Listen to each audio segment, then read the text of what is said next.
किस्म के, और जब तक आप इनको जो है वो साथ नहीं मिलाएंगे तो मामला जो है वो चलेगा नहीं। तो इनको जरा साथ मिलाकर फिर हम लेकर चलते हैं कि किस तरह से हमने इसको डील करना है। और ये शुरू के टॉपिक थोड़े लॉ की कॉन्सेप्चुअल थ्योरेटिकल एक्सप्लेनेशन है, बाद में उसकी एप्लीकेशन आ जाएगी न्यूमेरिकल। तो इसको जब स्टार्ट करते हैं तो सबसे पहली चीज ये है कि बिजनेस क्या चीज है, what is meant by business. देखिए, बिजनेस को कहा जाता है any trade is a page for trade, कोई तिजारत। तिजारत क्या होती है, कुछ खरीद। And commerce, commerce include other products as well, means sportive products and main products, उनकी buying, selling, connectivity, information selling of buying and selling. Commerce में इलम भी आ जाता है और उसकी तिजारत भी, यानी कि तिजारत के बारे में स्पोर्टिव सर्विसेज है, कमीशन एजेंटी, हर चीज उसमें आ जाती है। ट्रेड सिंपल है, बाइंग एंड सेलिंग, और कॉमर्स कमीशन भी है, इंडेंटिंग भी है, फॉरेन इंडेंटिंग, जो भी कह ले सारी। मैन्युफैक्चर का मतलब ये होता है कोई चीज खरीदना, उसको बदल देना, लकड़ी का फर्नीचर बना देना, मेटल की कार बना देना, यानी उसको नेचर वाइज ही बदल देना। और प्रोफेशन, कुछ प्रोफेशन ऐसे होते हैं जो जॉबियंस भी हो सकते हैं लेकिन वो अपना प्राइवेट बिजनेस एक्सरसाइज कर रहे होते हैं, सर्विस प्रोवाइडेशन का, जैसे डॉक्टर क्लिनिक है, तो वो एक टर्म इन बिजनेस आएगा, क्योंकि देखिए वो अपने लिए खुद तो तनख्वाहदार नहीं ना हो गया। इसी तरह एक चीज हो जाए जिसको हम कहते हैं वोकेशन, कोई भी किसी किस्म का कोई ऐसा पेशा, जैसे प्रोग्रामर है, प्लानर है, कंसल्टेंट्स हैं, अपने ऑफिस बना के बैठे हैं, वहां पे वो पैसा कलेक्ट कर रहे हैं, ठीक है जी। तो ये सारे हम ट्रीट करेंगे बिजनेस में। कहने का मतलब ये सारे किस में करेंगे, इनको टैक्स लगाएंगे बिजनेस के हवाले से। हम क्लिनिक को भी बिजनेस मानेंगे, हम कंसल्टेंट के ऑफिस को भी बिजनेस मानेंगे, हम तिजारत करने वाले को बिजनेस मानेंगे, हम मैन्युफैक्चरर को भी बिजनेस मानेंगे, और हम उसके अंदर कमीशन एजेंट ये वो इन सबको बिजनेस ही मानेंगे। अब इसके अंदर एक तो वो है जो रेगुलर यही काम करते हैं, ये पहला पॉइंट है। ये क्या करते हैं, रेगुलर काम करते हैं इसके अंदर, यानी कोई तसलसल है कि वो तसलसल से इसी काम में लगे। लेकिन कुछ लोग एडवेंचर आर कंसर्न के तौर पे इनमें से कोई भी काम कर देते हैं। एडवेंचर एंड कंसर्न ये है कि काम ये है कि वो एक टीचर है, मिसाल के तौर पे दाऊद शाह साहब है, टीचर है।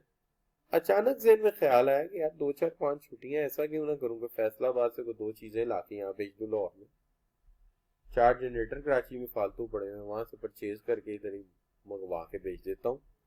तो ये क्या है, ये कैजुअल एक्टिविटी है, रेगुलर नहीं है इस काम में। ये भी अगर इस तरह का भी काम आप कॉमर्स करेंगे, मैन्युफैक्चरिंग, प्रोफेशन, वोकेशन, जितने भी ऊपर नाम आए, ये सारे के सारे किस में डालेंगे, इनकम फ्रॉम बिजनेस में डालेंगे, ठीक है। ऊपर वाले क्या थे, जो तसलसल से ही काम कर रहे हैं, और नीचे वाले कौन से हैं, जो कैजुअल कर रहे हैं लेकिन है बिजनेस कैसा। लेकिन इसमें ये याद रखना है, ये जो सिंगल टी वाला बट है, या वाला बट नहीं है क्या, but does not include employment, इसमें एम्प्लॉयमेंट को शामिल नहीं किया जाएगा। कोई भी ऐसी सिचुएशन जिसके अंदर आपके साथ तयशुदा मुआवजे पर आपसे काम लिया जा रहा है और आपको एज अ पेरोल काम लिया जा रहा है, चाहे वो वेजीज है चाहे कुछ भी है, वो बिजनेस नहीं। अच्छा बच्चों, अब आगे बात किस चीज की, कि following income other than exempt income and income falling under the final taxation shall chargeable tax under income from business। ये चीजें इनकम फ्रॉम बिजनेस में शामिल होंगी। हाँ, इसमें से फाइनल टैक्स रिजीम को हम अलहदा कर लेंगे और एग्जेम्प्ट यानी एग्रीकल्चर को अलहदा कर लेंगे। उसमें the profit and gain of any business carried out by a person at any time in the year, कोई भी काम किया उसने, उसके ऊपर उसने बिजनेस वर्कआउट किया और बिजनेस वर्कआउट करके उसने पैसा कमाया, साल में किसी भी हिस्से में कमाया, वो उसकी किस में शामिल होगा, इनकम फ्रॉम बिजनेस में। इसमें 2 चीजों में एहतियात है। अक्सर फिक्स्ड एसेट के मुतालिक अकाउंटिंग के कॉन्सेप्ट हमारे मिल जाए आके, अगर तो याद रखना है कि आपके पास कोई एसेट है, आपने बेचा नहीं है, लेकिन उसकी बिजनेस में या उसकी वैल्यू में कोई रेवोल्यूशन आ गया। क्या तब्दीली आ गई? वो एसेट लिया था 4 लाख का, वो हो गया 8 लाख का, रिवैल्यूएशन हो गया। इसके ऊपर कोई टैक्स नहीं है।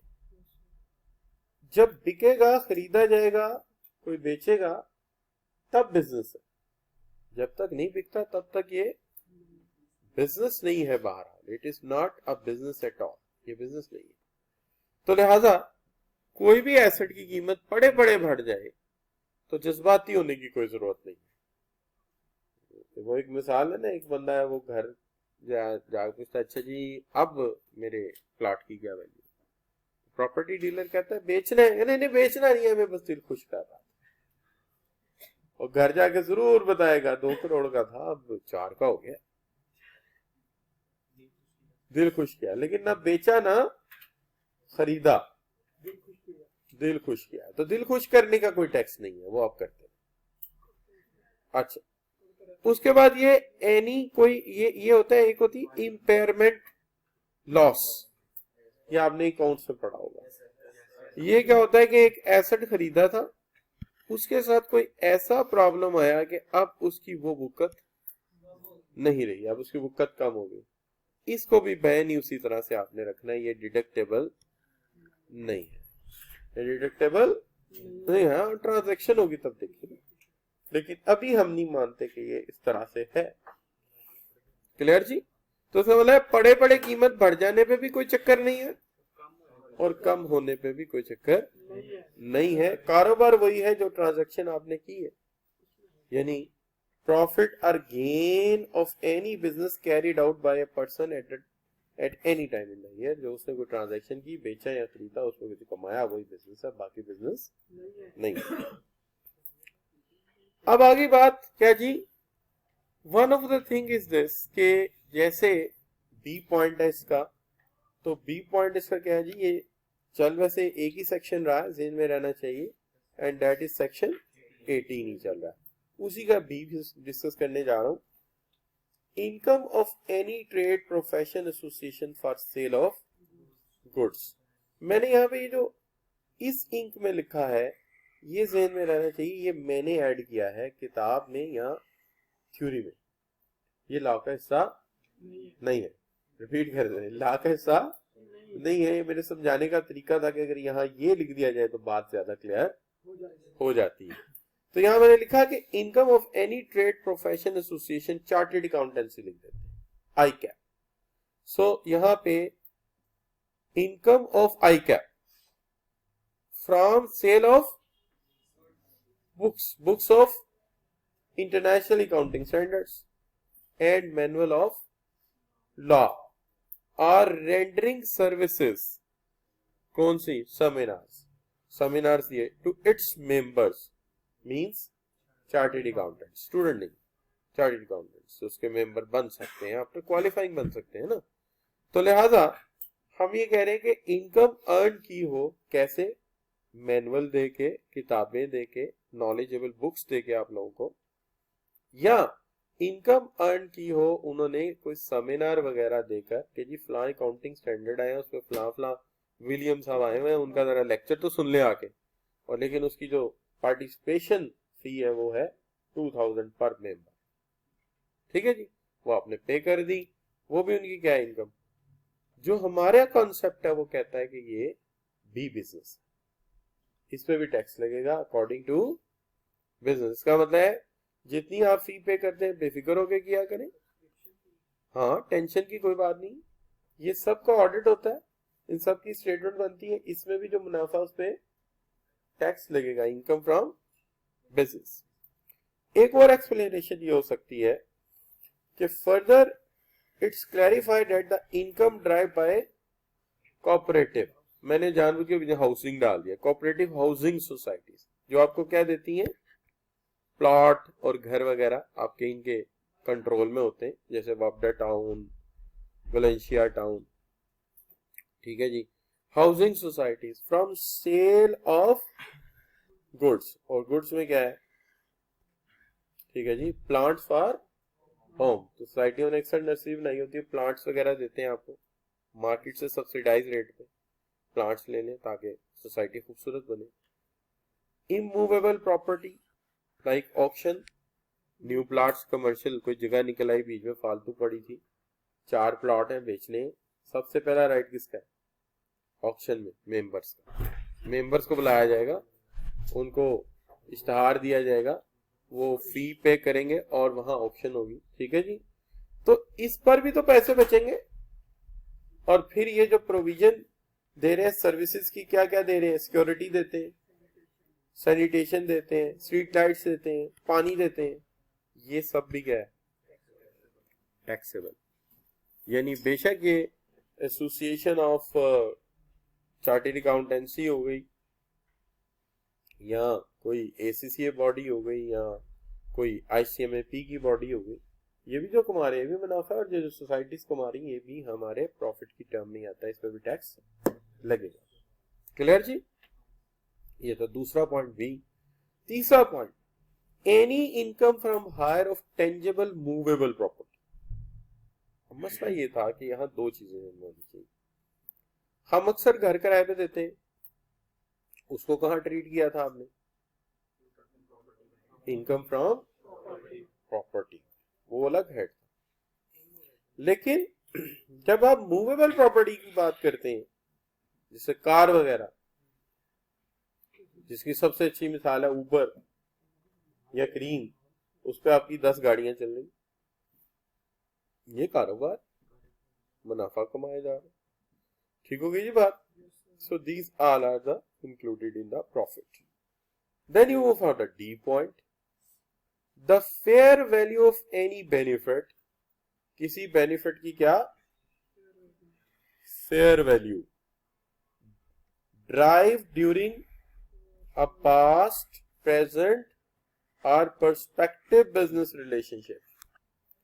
कोई वैल्यू आपने गेन कर ली, बेनिफिट ले लिया कारोबार की शक्ल में, पास्ट का, प्रेजेंट का या पर्सपेक्टिव, ये कारोबार में शामिल होगा, ठीक है जी। कैसे? फर्ज कर लिया आपकी एक शॉप थी, आपकी एक शॉप थी, एक बंदे ने कहा जी मैं अगले साल आऊंगा, ठीक है। आपने फर्ज कर लीजिए आपकी दारुल माही की दुकान, आप मछली बेचते, 2 मिनट के लिए सोच लीजिए, आप सीए नहीं कर रहे, आपकी मछली की दुकान, आप तवा फ्राई मछली बेच रहे, 2 मिनट के लिए सोच ले। अच्छा, मसाला मसाला लगा के मछली रखी, अच्छा, अब आपने बना ली। एक बंदा आया सऊदीया से, वो कह गया कि अगले साल जब मैं अपनी बीवी को लेके आऊंगा जो कि अरेबी खातून है, तो मैं यहाँ मछली खाने आऊंगा, तुम तब तक जो है मेरे लिए मछली तैयार रखना, ये दिन है तो कुछ एडवांस ले लो। तो ये क्या है? पर्सपेक्टिव। पर्सपेक्टिव, हाँ, अच्छा, तो जी मछली, तो ये क्या है? पर्सपेक्टिव। नहीं, वो असल में वहां पे जो है वो खास तरह की मछलियां नहीं मिलती, वो जज्बाती हुआ खा के उसने कहा ट्राउट फिश तो बड़ी अच्छी है। अच्छा, नहीं, वो बिल्कुल आपकी शक्ल की खगा मछली भी होती है, तो वो भी बड़ी कीमती होती है। अच्छा, एक हो सकता है प्रेजेंट, उसने अभी मछली खाई और उसने पेमेंट कर दी, या वो मछली खा के चला गया था, याद नहीं रहे पैसे दे, आपके वेटर को भी याद नहीं रहे, उसे याद आया और वो अगले साल आ गया, तो पिछले पैसे मिले, आज के पैसे मिले, या मुस्तकबिल का कोई वादा हो जाए उसका एडवांस आ जाए, ये सब किस में शामिल है? बिजनेस में शामिल। इसी तरह फर्ज कर लीजिए आपका एक बहुत बड़ा कारोबार था, बहुत बड़ा कारोबार, आपने क्या किया? आपने कर्जा ले लिया। If a person obtain a loan from bank later on not able to repay, लेकिन आप रीपे नहीं कर सके, that going to be some sort of a unity collapse कर गया बिजनेस का और आप रीपे ना कर सके, कुछ लिटिगेशन में गए, उसके बाद बैंक को आपको वेवर देना पड़ गया। अगर ये वेवर मिल जाता है तो it is added as a benefit, ये बेनिफिट, इस पे भी टैक्स लगेगा। यानी बैंक माफ कर सकता है, इनकम टैक्स माफ नहीं कर सकता, एफबीआर माफ नहीं कर सकती। ठीक है जी, बैंक ने माफ कर दिया लेकिन हम माफ नहीं करेंगे। हम ये सपोज करेंगे कि इतने पैसे का नेट बेनिफिट तुम्हें आया, क्योंकि एक्चुअली तुम्हारे कासे में वो जो माफ कर गया वो तो उतने पैसे डाल गया कि अब तुम्हें देने की जरूरत नहीं है। तो हमारे नजदीक ये भी क्या है, कोई भी लोन, कोई भी लोन है, लेकिन हम चूंकि बिजनेस से बात कर रहे हैं तो हम बिजनेस तक रहते हैं। ठीक है, अच्छा, enter a cash loan if later he has not able to pay bank waiver, ये उसकी लैंग्वेज थी। ठीक है जी, तो इसको लोन इनकम बेनिफिट कहा जाएगा, इनकम फ्रॉम बिजनेस माना जाएगा। क्लियर बच्चों, मुश्किल बात तो नहीं कर दी कोई? कंपनी बैकअप हो जाती है, यानी कि वो अपना लोन पे नहीं कर सकती और बैंक उसे वेवर दे देता है, माफ कर देता है, तो फिर ये एफबीआई कैसे लगता है इसका सोल्व करेगा? कितनी इंटरेस्टिंग बात की इन्होंने। देखिए, एक बंदा मर गया, कहानी खत्म हो गई। बिजनेस बैंक करप्ट हो गया तो बिजनेस तो बंद हो गया। ये है बिजनेस चल रहा है, बिजनेस चल रहा है, उसका वो यूनिट बंद हुआ या उसका वो क्लैप्स कर गया, वो बिजनेस वो नहीं पे कर सका, तो ड्यू टू सम रीजन उसको वो लोन माफ कर दिया गया। तो बिजनेस प्रिवेल करता है तो बात बनेगी ना, क्लैप्स कर गया तो फिर बात नहीं बनेगी। हाँ, क्लैप्स कर गया, अब दो कहानी आएंगी कि क्या ये जो है लिमिटेड कंपनी थी या ये ओनरशिप थी, एंटरप्रेन्योरशिप थी। अब ये दो अलग अलग स्टोरीज आगे चलिए, वो फिर लॉ का मामला आ जाएगा, ये ज्यादा अच्छा आपको लॉ के टीचर गाइड करेंगे। बट आपका सवाल अपनी जगह, ये नहीं कि इनवैलिड था, आप जैसे हंसे ऐसे लगा जैसे बड़ा हमकाना कोई सवाल था। सवाल तो बड़ा वैलिड था। हाँ, मैं जरा बात को फनी टच देना चाह रहा था तो आप ज्यादा ही कुछ हंस पड़े, तो मेरी बात को आपने माइंड नहीं ना किया और इनकी बात को किया है ना, किया है आपने तो माइंड किया है। अच्छा बच्चों, चलिए आगे बढ़ते हैं बात। अच्छा, बचपन का दोस्त है तो मतलब उसकी बेइज्जती करो। अच्छा जी, मैनेजमेंट तो उसको तो ज्यादा इज्जत देनी चाहिए कि वो बचपन से आपको बर्दाश्त कर रहा है, क्योंकि कई लोग आपके इस दिमागी तवाज़ुन की वजह से आपको छोड़ गए, लेकिन उसने आपका साथ नहीं छोड़ा। लेकिन फिर भी देखें, जो टैक्स की क्लास में बैठ के ऐसी बातें करें, यकीनी तौर पे उनका तवाज़ुन ठीक नहीं है। क्या ख्याल? अच्छा बच्चों, silent please. Management fee drive bye A management company, management company कोई फी, इसकी ज्यादा तफसील कोर्स में नहीं थी लेकिन ला तो बहरहाल पढ़ना था। उसके लिए यह है कि कोई कंसल्टेंसी है वो मैनेजमेंट फी लेती है या पोर्टफोलियो मैनेजमेंट है, तो मैंने इसको थोड़ा सा नेट से रिलेट किया, एडमिनिस्ट्रेटिव को छोड़ देते हैं। इन्वेस्टमेंट एडवाइजरी और पोर्टफोलियो मैनेजमेंट होता है ना कि आप एक स्टॉक भी मैनेज कर रहे हैं, कारोबार भी कर रहे हैं, तो स्टॉक यानी शेयर्स भी खरीदे हुए हैं, तो कोई कंसल्टेंट रख लेते हैं जो मैनेज करता है उन चीजों को, तो इसको हम क्या कहेंगे, ये मैनेजमेंट फी है। जो मैनेजमेंट फी ले रही है कंपनी, रिसर्च करके दे रही है, मार्केटिंग में शेयर्स की फोरकास्टिंग करके दे रही है, हमें डिसीजन लेने में मदद कर रही है, इकोनोमेट्रिक मॉडल लगा लगा के बता रही है ये अप होगा ये डाउन होगा, फोरकास्टिंग दे रही है, और वो अपनी फीस ले रही है। वो जो फीस है किसकी, मैनेजमेंट कंपनी की, जिनका काम ही यही है, वो भी क्या है, वो भी बिजनेस है। वहां बैठे होंगे कुछ इकोनॉमिस्ट, बैठे होंगे एक्चुरियल साइंसेस के, कुछ फाइनेंशियल एनालिस्ट बैठे होंगे, वो आपकी इसमें हेल्प कर रहे होंगे, CFAs, वो जाहिर है उनकी वो कंपनी, उनका काम ही यही है, आपको कंसल्टेंसी देना और उसके अगेंस्ट काफी पैसे चार्ज करना। और इनका रवैया बड़ा होता है, एटीट्यूड बड़ा होता है, इंटेलेक्चुअल होते हैं, बड़े बड़े क्लाइंट होते हैं इनके पास।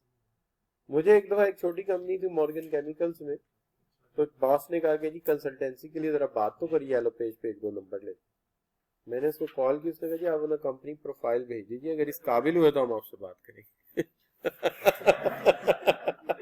यानी इतना उनका लेवल था, उन्होंने कहा हम देखेंगे अगर आप इस एलिजिबिलिटी पे आते हैं कि आप हमारे साथ बात कर सके तो हम जरूर करेंगे, वरना यूसी प्रोजेक्ट पहले ही बढ़ेगा। अच्छा बच्चों, सेकंड पॉइंट में ले जाते हैं, any profit or on debt interest. ये पर्टिकुलरली बात किसकी हो रही है, किसकी बात हो रही है, बैंक की। वैसे बैंक भी, उसको भी हम एज अ बिजनेस लेंगे, बैंक का बिजनेस ही है कारोबार देना और करना, कारोबार करना या कर्जा देना और उससे सूद लेना, ये उसका कारोबार है, लिहाजा ये बिजनेस है। ड्राइव बाय अ पर्सन, यहां पर्सन से मुराद है bank. Where persons a bank business is to derive such income shall be chargeable under the head of income from business instead of income from other source। इसको other source में नहीं डालेंगे, ये instead specifically लिखा गया। अच्छा, अगर कोई दूसरा बंदा होता, इंडिविजुअल डील कर रहा होता, वो किसी के साथ इस सेंस में डील करता, ठीक है बेटा ये इसको बंद कर दे, इस सेंस में डील करता। अच्छा, तो ये इसमें आ जाता, हम कहते हैं so the income of bank taxable as income from business not as income from other source. यानी इसको हम कहेंगे profit on debt, whether payable or receivable, payable है या रिसीवेबल है। Any profit, interest, discount, premium payable due to debt, however the return of capital not be a profit on debt. Hint, understand by using statement. हम एक statement use करते हैं इसके अंदर। ये देखिए, ये कंपनी की बैलेंस शीट हो, उसके अंदर एक चीज है कैपिटल, एक है लोन। जो कैपिटल है we will pay dividend to share holder. Capital पे हम डिविडेंड देते हैं, कैपिटल पे हम क्या देते हैं, डिविडेंड। वो लोन नहीं है, क्योंकि वो तो शराकतदार है हमारा, वो हमारे कारोबार में हिस्सादार है, शेयर होल्डर है, उसको हमें मुनाफे में से हिस्सा चाहिए। लेकिन जो हम लोन लेते हैं बैंक से, उसके लिए हम क्या करेंगे, उसके लिए हम इंटरेस्ट पे करेंगे। क्या ख्याल है, ठीक है जी। मैटर रिलेटेड है चैप्टर 5 के क्लॉज 46 के साथ। क्या कि कारोबार में दो तरह का पैसा लगा हुआ है, एक हमने कर्जा लिया हुआ और एक हमने पैसा इन्वेस्ट किया हुआ है शेयर होल्डर से लेके। आप शेयर होल्डर से लिया हुआ है, वो तो उसको तो हमने सूद नहीं देना, उसको मुनाफे में से हिस्सा देना है, तो वो डिविडेंड है। और जो लोन लिया हुआ है उस पर हमने इंटरेस्ट देना है, और वो बैंक का क्या है, वो बैंक का बिजनेस है, ठीक है जी, बिजनेस इनकम है उसकी। तो वो कहता है any profit interest, discount, premium payable due to a debt, however return on capital is not be a profit on debt. ये प्रॉफिट ऑन डेट नहीं है, इसको तो हमने डिविडेंड देना, ठीक है। तो दूसरी तरफ return of capital means dividend which is obviously not an interest. B, any service fee on debt including service fee for credit facility not avail.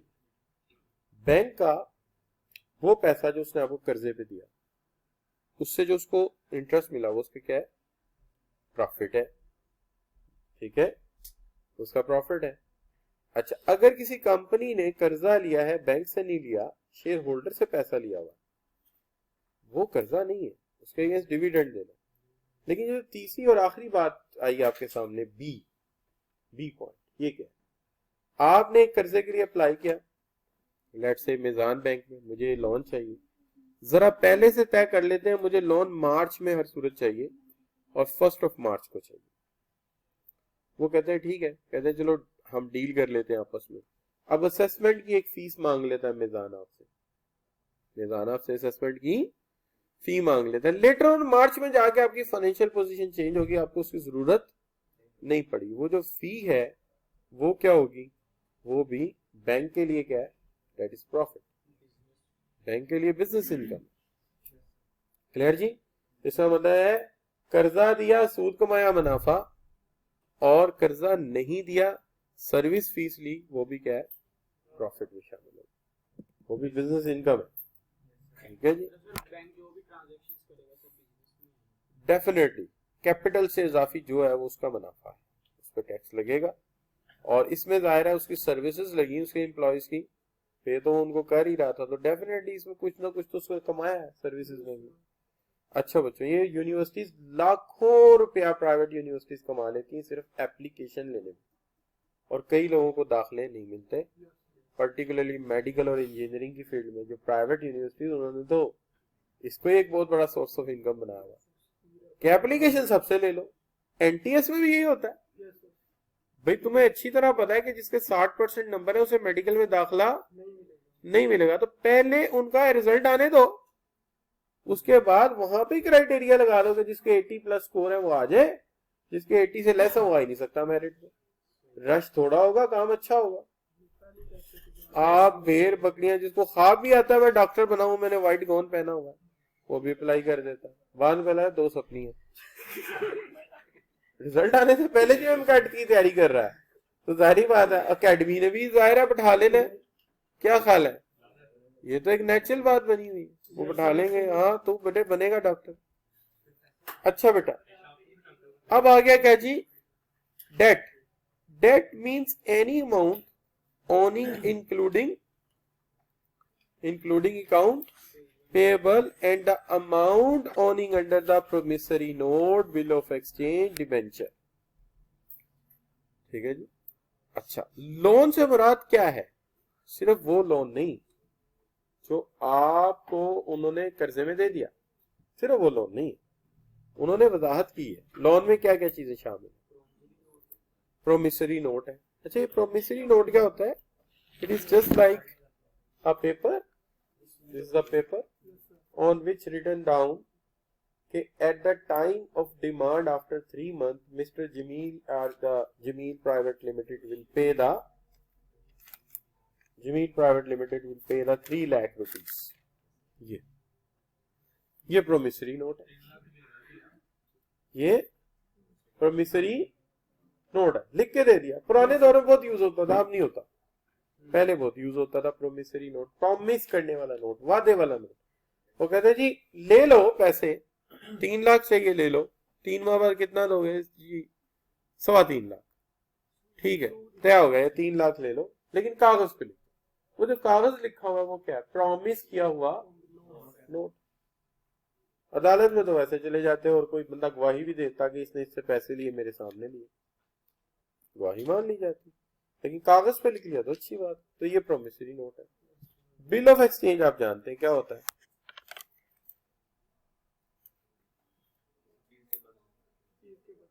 समझाने के लिए यूं समझ लीजिए कि समझिए एक बिल ही है, ये एक बिल है, ठीक है। जैसे आपका क्या नाम है,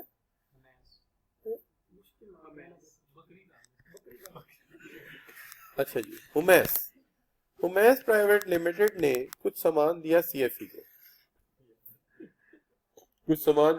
को, बेंच बेचे, मार्कर बेचे, ठीक है, पंखे बेचे सीएफई को, जनरेटर बेच दिया। अब इसे लेना है 10 लाख रुपया। कितना लेना है, 10 लाख रुपया इसे लेना है। तो इसने क्या करना है, इसने ये बिल भेजा, तय ये हुआ था कि 3 मंथ क्रेडिट टर्म होगी या 6 माह क्रेडिट टर्म होगी। इसने ये बिल भेज दिया हमें, हमने इसके ऊपर साइन कर दी, ये साइन कर, ठीक है जी। डेट डाल दी आज की, तो जी आज है क्या, आज है 20/12/2021। 3 माह ऐड करें, 20/12, ठीक है जी, नहीं सॉरी 20 मार्च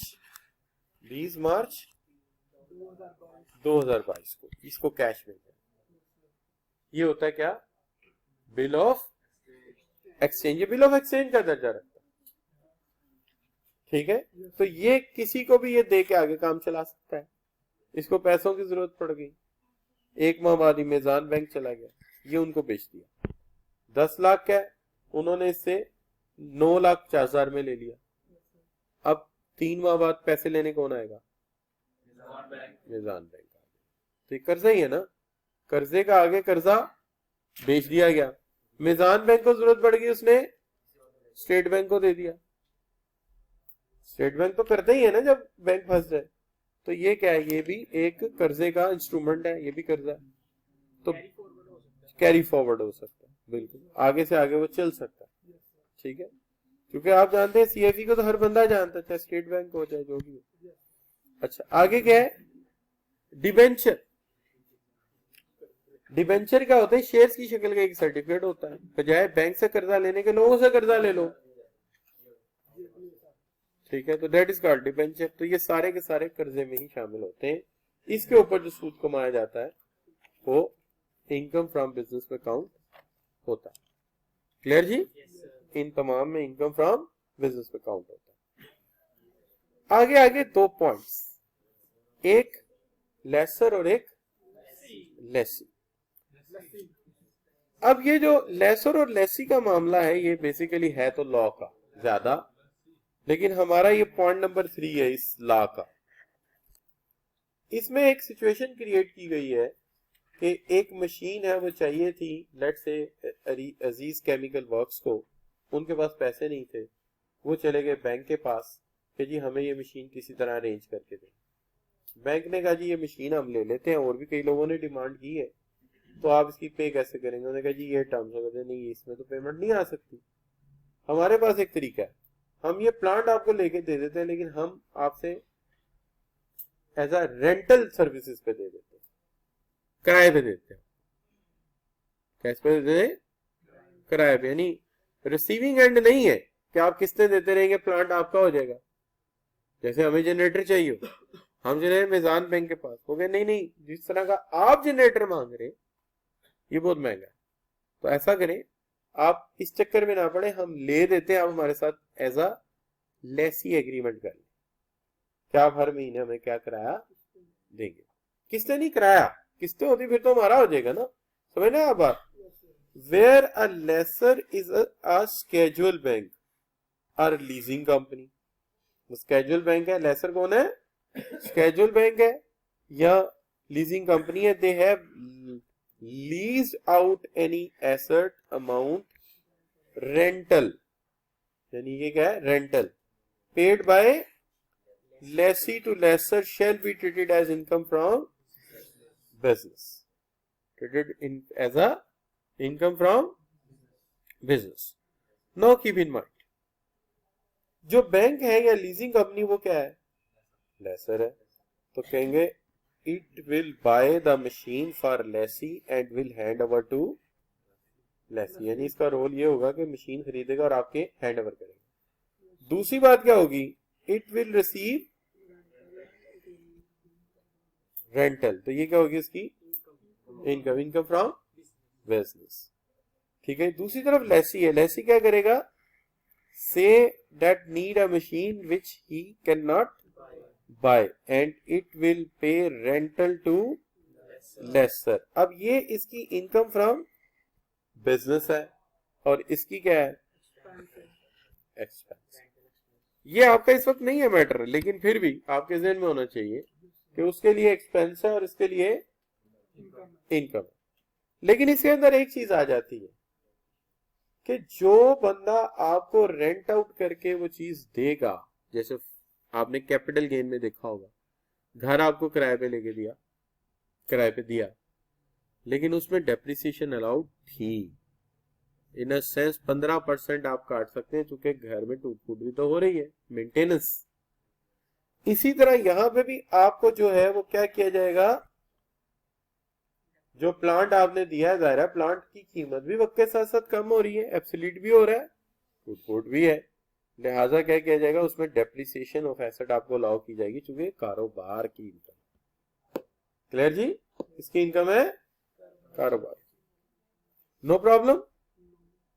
अच्छा, तो अब इसके अंदर कहते हैं it is interested to link, अगर मैं इसका लिंक जोड़ दूं किसके साथ? 13 के सी के साथ, an asset owned by leasing company and lease to another person is treated as used in lesser's business the depreciation allowed to leasing company shall be deducted only against the lease rental income. तो lease rental income है, उसमें से depreciation minus की जा सकती है। मैंने इसको इसके साथ लिंक कर दिया, मुश्किल तो नहीं किया लिंक करने में, ठीक होगी बात। तो ये क्लियर हो गया जी। अच्छा, तो आपने जहन में एक ये रखना है कि दिस इज द ट्रीटमेंट। क्या ट्रीटमेंट है? रेंटल इनकम में से डेप्रिसिएशन और इनिशियल अलाउंस माइनस कर दिया जाएगा जी। रिवैल्यूएशन हम पहले कह चुके हैं कि वो काउंट नहीं होती, वो तो जब बेचेंगे खरीदेंगे तब की बात है, वो पहले उसने बता दिया था, ठीक होगी बात। अच्छा, तो ये चीजें इसके अंदर मैटर करेंगी, ठीक है। और यहां पे आके नेक्स्ट आ गया क्या जी, where any mutual venture capital fund distribution interest income to any bank, it will be chargeable under the head of income from business। देखिए बात यह है कि इंडिविजुअल चाहे डिबेंचर में डील करे और बैंक जो है वो लोन में डील करे, अगर ये फंड दिया गया है किसको, लेट्स से जीजे कैपिटल फंड है, ठीक है जी, वो दोनों सूरतों में जो डील कर रहा है उसको हम क्या कहेंगे, इसने क्या अर्न किया है, प्रॉफिट अर्न किया है। क्योंकि हमारा तो इस साइड से ताल्लुक है, ये वाली, ठीक है। तो हम दोबारा पढ़ते हैं, where a mutual venture capital fund distribute interest income to any bank, it will be chargeable under head of income instead of income from other sources. Here the word distribution refers to the dividend. Therefore, dividend received by a bank from a mutual fund interest income is treated as income from business of a bank. It is not considered as dividend. कि अगर bank ऐसा करता है, अगर bank ऐसा करता है कि कोई मिलके कोई वेंचर कर लेता है किसी के साथ कोई वेंचर कर लेता है, ठीक है, और उस वेंचर के अंदर अगर बैंक जो है वो कोई डिबेंचर खरीद रहा है तो वो कर्जा दे रहा है ना उसको, कंपनी को। बैंक क्या कर रहा है, आम आदमी डिबेंचर ना खरीदे, बैंक खरीद ले, तो बैंक जो उससे अर्न करेगा वो क्या होगा, इनकम फ्रॉम बिजनेस होगी। कि मैंने ये डिबेंचर खरीदा, मैं एलाइड बैंक हूं, मैंने ये डिबेंचर खरीदा, बताइए ये डिबेंचर मेरे पास आया, तो जितने का खरीदा उतने के वापस करूंगा, इससे क्या होगा जी। म्यूचुअल वेंचर कैपिटल ये होता है जैसे कोई शॉर्ट टर्म के लिए आप कोई मिलके एक फंड बना ले, ठीक है, और उस फंड को बनाने के लिए बैंक कर्जा भी दे रहा है और कर्जे के साथ साथ उसके डिबेंचर भी खरीद रहा है। यानी आप लोग मिल रहे हैं, एक बना रहे हैं, फर्ज कीजिए एक वेंचर कैपिटल फंड बना रहे हैं, आप कैपिटल फंड बना रहे हैं, मैं मेजान बैंक का रीजनल मैनेजर, आपने मेरे से कर्जा ले लिया, कर्जा तो आपको पता ही है, जितना भी आपने कर्जा लिया उस पर आपने मुझे जो इंटरेस्ट देना है मेरे बैंक का प्रॉफिट है, इनकम फ्रॉम बिजनेस। लेकिन आपने मुझे अपने कुछ डिबेंचर भी बेच दिए, मैंने वो भी ले लिए, अब उससे जो मैं कमा रहा हूं कि आम तौर पे क्या वो डिविडेंड में चला जाता है, लेकिन चूंकि मैंने तो कर्जा दिया है तो लिहाजा वो भी किस में चला जाएगा, इनकम फ्रॉम बिजनेस में आ जाएगा। क्लियर जी। अच्छा, सो बात को समझने के कई तरीके हो सकते हैं, लेकिन मैंने जो एग्जांपल बनाई थी इस तरह से बनाई थी समझाने के लिए, ठीक हो गई बात।